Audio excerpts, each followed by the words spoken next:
ಎಲ್ಲರಿಗೂ ನಮಸ್ಕಾರ. ಉತ್ತರ ಕರ್ನಾಟಕದ ಹೆಲ್ದಿ ಕುಕ್ಕಿಂಗ್ಗೆ ಸ್ವಾಗತ. ನಾನು ರೂಪಾ.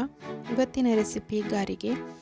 ಖರ್ಜೂರ ಥರ ಟೇಸ್ಟಾಗಿ ಸಾಫ್ಟಾಗಿ ಗಾರಿಗೆನ ಹೇಗೆ ಮಾಡೋದು ಅಂತ ನೋಡೋಣ ಬನ್ನಿ. ಮೊದಲಿಗೆ ಸಿಪ್ಪೆ ತೆಗೆದು ತುರಿದಿರೋ ಸಿಹಿ ಕುಂಬಳಕಾಯಿ 1 ಕಪ್ಪು, 1 ಕಪ್ ಬೆಲ್ಲ. ಸಿಹಿ ಜಾಸ್ತಿ ಬೇಕಂದರೆ ಇನ್ನೂ ಸ್ವಲ್ಪ ಬೆಲ್ಲನ ಹಾಕೋಬೋದು.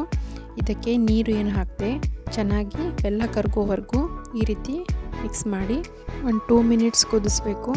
ನಂತರ ಇದಕ್ಕೆ 1 ಕಪ್ ಗೋಧಿ ಹಿಟ್ಟು ಹಾಕಿ ಸ್ವಲ್ಪ ಗೋಧಿ ಹಿಟ್ಟು ಹಾಕಿ ಮಿಕ್ಸ್ ಮಾಡಿ ಗಂಟು ಆಗದೆ ಇರೋ ಹಾಗೆ ಚೆನ್ನಾಗಿ ಮಿಕ್ಸ್ ಮಾಡಿ ಮತ್ತೆ ಸ್ವಲ್ಪ ಗೋಧಿ ಹಿಟ್ಟು ಹಾಕಿ ಅದು ಸ್ವಲ್ಪ ಗಟ್ಟಿ ಆಗೋವರೆಗೂ ಈ ರೀತಿ ಮಿಕ್ಸ್ ಮಾಡಬೇಕು. ಈ ಹದದಲ್ಲಿರಬೇಕು. ಅರ್ಧ ಟೀ ಸ್ಪೂನ್ ಏಲಕ್ಕಿ ಪುಡಿ ಹಾಕಿ ಚೆನ್ನಾಗಿ ಮಿಕ್ಸ್ ಮಾಡಿ ಸ್ವಲ್ಪ ತಣ್ಣಗಾದ ನಂತರ ಈ ರೀತಿ ಉಳ್ಳೆಗಳನ್ನು ಕೈಯಲ್ಲೇ ತಟ್ಟಿ ಕಾದ ಎಣ್ಣೆಗೆ ಹಾಕಬೇಕು. ತುಂಬ ಕಡಿಮೆ ಉರಿಯಲ್ಲಿ ಎಣ್ಣೆನ ಕಾಯಿಸ್ಕೊಳ್ಬೇಕು ಮತ್ತು ಸಣ್ಣ ಉರಿಯಲ್ಲೇ ಕರಿಬೇಕು. ಈ ರೀತಿ ಒಂದೊಂದಾಗಿ ಕೈಯಲ್ಲಿ ತಟ್ಟಿ ಹಾಕಬೇಕು. ಈ ರೆಸಿಪಿ ನಿಮಗೆ ಇಷ್ಟ ಆದರೆ ಪ್ಲೀಸ್ ಲೈಕ್ ಮಾಡಿ, ಪ್ಲೀಸ್ ಸಬ್ಸ್ಕ್ರೈಬ್ ಮಾಡಿ. ಕರ್ನಾಟಕದ ಕಡೆ ಈ ಗಾರಿಗೆ ತುಂಬ ಸ್ಪೆಷಲ್. ಈ ರೀತಿ ಸ್ವಲ್ಪ ಕಲರ್ ಚೇಂಜ್ ಆದ ನಂತರ ಒಂದೊಂದಾಗಿ ತಿರುವಿ ಬೇಯಲು ಬಿಡಬೇಕು. ಗೋಲ್ಡನ್ ಬ್ರೌನ್ ಬರೋವರೆಗೂ ಸಣ್ಣ ಉರಿಯಲ್ಲೇ ಕರಿಬೇಕು.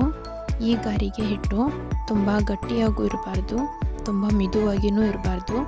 ಸರಿಯಾದ ಹದದಲ್ಲಿ ಹಿಟ್ಟನ್ನು ಕಲಿಸ್ಕೊಳ್ಬೇಕು. ಮಿದುವಾದರೆ ತುಂಬ ಎಣ್ಣೆ ಹೀರ್ಕೊಳ್ಬಿಡುತ್ತೆ.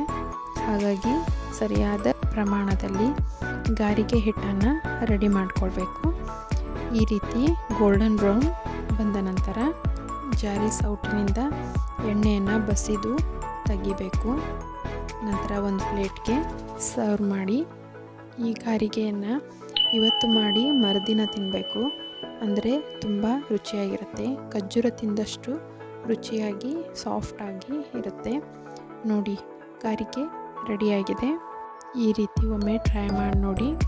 ಈ ರೆಸಿಪಿ ಇಷ್ಟ ಆದಲ್ಲಿ ಪ್ಲೀಸ್ ಲೈಕ್ ಮಾಡಿ, ಪ್ಲೀಸ್ ಸಬ್ಸ್ಕ್ರೈಬ್ ಮಾಡಿ, ಬೆಲ್ ಐಕಾನ್ ಪ್ರೆಸ್ ಮಾಡೋದನ್ನು ಮರಿಬೇಡಿ. Thank you.